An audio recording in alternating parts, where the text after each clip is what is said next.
2017, I was getting ready for the regular season with the Montreal Alouettes, and I'm sitting at home, relaxing, chilling on the couch, and like many of you, I'm doom scrolling through Twitter.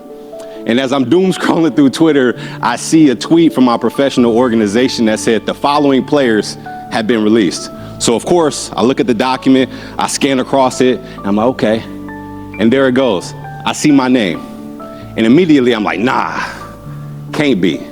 Not me. Because a year prior, I was released by the NFL with the Los Angeles Rams, and now this is the second time that this has happened to me. And so immediately, I slumped into the couch. And so the thoughts in my head began to be a lot of negative thoughts. And the biggest question that I had for me was, who am I without what I do? Who am I without what I do? You see, I've been playing the game of football since I was about 8, 9 years old. That was everything to me. Everybody knew who I was through the game of football. So now that my career is gone, my identity is gone. And also in that moment, at that time, the driving force for the reason why I played football passed away, which was my mother. So I also was grieving. And a couple months after that moment, I was getting ready to be a father. My wife, who was my then girlfriend at the time, was expecting our first child. So all of this stuff is happening to me at that very moment while I'm sitting on that couch, relaxing.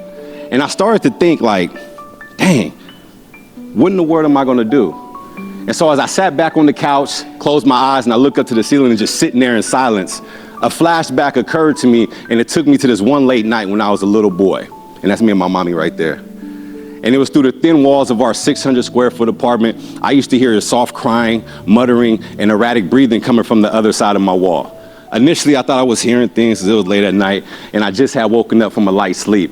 And so I get out of bed, I walk over to the wall, and I put my ear to it. And as I'm listening more in depth, the sobbing and the crying began to get more frequent and intensified to the point where I felt like my body just began to get heavier and heavier and heavier. And I fall to the floor, face covered in tears, because I couldn't hear the other person on the other side continue to cry because that other person was my mother. You see, my mom, she had lupus. And what lupus is a chronic disease, which means that there's no cure for it.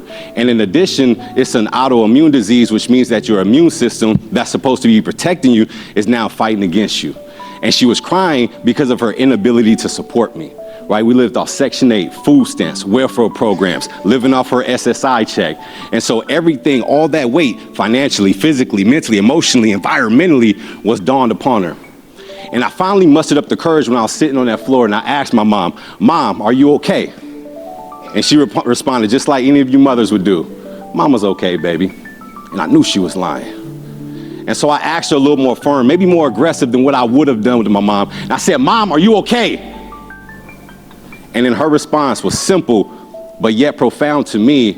And she responded, "Everything's gonna be all right. I promise." And so those words echoed to me that same day on that couch when I was sitting there in that silence. And it taught me that in that moment that whenever you are going through something that's challenging in that sense, in that motion, right, you have to think about what's going to keep you going, right? And little did I know that in that moment, whenever I'm going through adversity, challenges, opposition, when I get emotional from hearing that phrase, that I just know internally that I'm going to get through it. And it taught me that resilience is the action, is how we rise, but most importantly, purpose is the anchor in why we rise.